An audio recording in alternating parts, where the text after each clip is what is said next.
আহ, আসসালামু আলাইকুম। আমি গ্রিন ভয়েস থেকে নিলয় বলছি। আমি হচ্ছে একটা কোশ্চেন করতে চাচ্ছিলাম আপনাকে। কোশ্চেনটা হচ্ছে, আপনি বেশ কিছুদিন আগে ক্যানাডাতে থেকে ঘুরে আসলেন, তারপর হচ্ছে আবার বাংলাদেশেও ফেরত আসলেন। তো ওইখানকার পরিবেশ এবং আমাদের বাংলাদেশের পরিবেশের মধ্যে পার্থক্যটা আপনি কি দেখেন? হুম, ধন্যবাদ তোমাকে। পার্থক্যটা তো অনেক, কারণ ওখানে পরিবেশ বলতে যেটা সুন্দর সৌন্দর্য এবং পরিষ্কার পরিচ্ছন্নতা এক কথায় অনন্য। ওটার পাশাপাশি যদি আমাদের দেশের দিকে তাকিয়ে, তাহলে একেবারে মন খারাপের একটি পরিবেশ। কারণ ওরা বাইবন শৈশব শিশুকাল থেকে ওদের শিক্ষার কার্যক্রম, পারিবারিক সব কিছু দিক দিয়ে ওরা প্রথম যেটা আমি দেখলাম সচেতন, সেটা হলো পরিবেশ। পরিবেশটাকে বাঁচাতে হবে। আমি ওখানে ফুলের বাগানে প্রায় সময় যেতাম। ওরা একটি ফুল গাছকে ফুল ফোটানোর জন্য কত বড় পরিশ্রম করে এবং অনন্য সুন্দরভাবে ফুলটা ফোটায়। আমার বাংলাদেশে যেখানে সেখানে একটু বীজ বপন করলে ফুল গাছটা হয়ে যায়, কিন্তু আমরা তো যত্ন করি না। তুলনা করলে এটাই বলতে হয়। দুই, ওদের রাস্তাঘাট এবং এবং বাড়ির সামনেও ফুল থাকবে, আর এত সুন্দর। এক কথা, ওরা তো অসম্ভব সচেতন, যার ফলে ওরা ওদের দেশটাকেই অন্তত পরিষ্কার পরিচ্ছন্নতা নষ্ট করতে চায় না।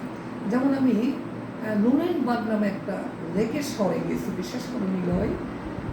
আমি ঢুকেই মনে হয় আমি আসলে স্বপ্ন দেখছি না বাস্তবে দেখছি।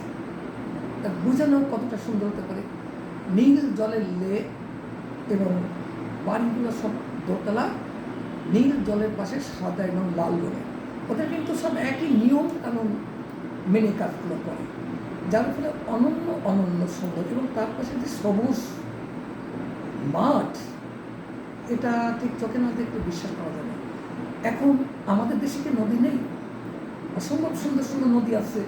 আমরা তো নদী কলকারখানার বর্জ্যদের দূষণ করে দিয়েছি, নদীর জল নষ্ট করে দিয়েছি, লেক তো যেগুলো ছিল ভরাট করে দিয়েছি, সবুজ বনভূমি উজাড় করে দিয়েছি। তাহলে পরিবেশটা কীভাবে পাবো আমাদের দেশে? আমাদের দেশের ফুলের বাগান কি করতে পারি না? ইচ্ছা করে পারি। আমার এই ঢাকা শহরেই করতে পারে, আমি করে দিতে পারি।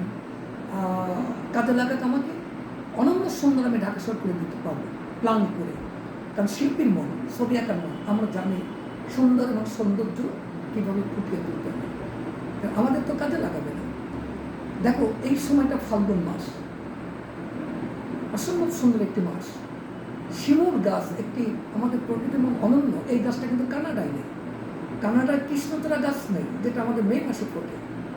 ওদের কসমস আছে, ওদের চমৎকার চমৎকার ফুলগুলো আছে, অসম্ভব সুন্দর, অসম্ভব সুন্দর। কিন্তু আমাদের দেশে যখন কৃষ্ণচূড়া ফুল বা শিমুল গাছটা ফুল ফোটে, এটা প্রকৃতির এক নিজস্ব সম্পদ। কিন্তু আমরা তো গাছ এইগুলো কেটে ফেলছি, সব কিছু কেটে উজাড় করে দিয়েছে। তো আমাদের দেশের পরিবেশটা কী করে সুন্দর আশা করি বলে আমাদের পরবর্তী প্রজন্ম কী পাবে? লেক কিনে রাঙামাটি পাহাড়ে গেলে লেক দেখা যায়, সেই লেকটা কী করেছে? পলিথিন, প্লাস্টিক বোতল। আমরা যারা ভিজিট করতে যাই, তারাই যে এগুলো আবর্জনা ফেলে ফেলে আসি। বাড়ির আবর্জনা নদীতে ফেলছি, লেকে ফেলছি, রাস্তার পাশে ফেলছি, বাগানে ফেলছি। বাসার থেকে পিকনিক করার নাম করে এসে এখানে বসে। নাটোরের দেখো রাজবাড়িটা কত সুন্দর ছিল, সেখানে পিকনিক করে খাবার খেয়ে এত সুন্দর লেকটা ছিল, ভরাট করে দিয়েছে। অথচ ওখানকার লেকগুলো তো। এটাই হলো পার্থক্য, যে আগে নিজেকে পরিবর্তন হতে হবে, দেশকে ভালোবাসতে হবে, দেশের পরিবেশকে ভালোবাসতে হবে। ওরা এটা করে, যার ফলে অনন্য সুন্দর পৃথিবীর মধ্যে। আমরা খালি ওদের কথাই বলি ওরা সুন্দর, আমরা আমাদের যা কিছু কাজে সুন্দর করতে পারি পরিবেশটা, সেটা বলিও না, আগ্রহ করি না। পার্থক্যটা এখানে। ওদেরও সবুজ আছে, আমাদের সবুজ আছে, কিন্তু আমরা মর্ম বুঝি না। ধন্যবাদ তোমাকে।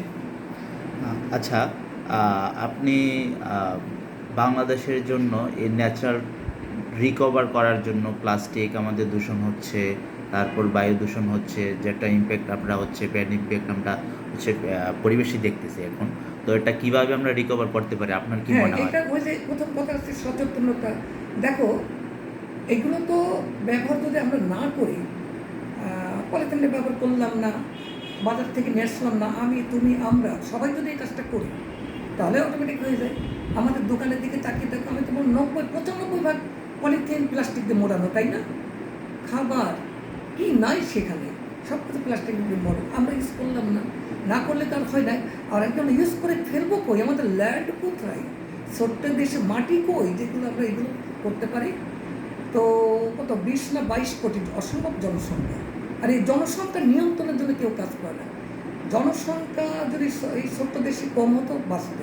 তো এত জনসংখ্যায় সবাই যদি প্রত্যেকে 5টি 7টি করে পলিথিন বাসায় আনে, তারপরে ব্যবহার করে কই ফেলবো? ওই নদীতে, ওই মাটিতে। এটা দূষণ হবে, বায়ু দূষণ হবে। সেটা আমি, তুমি, আমাদের পরবর্তী প্রজন্ম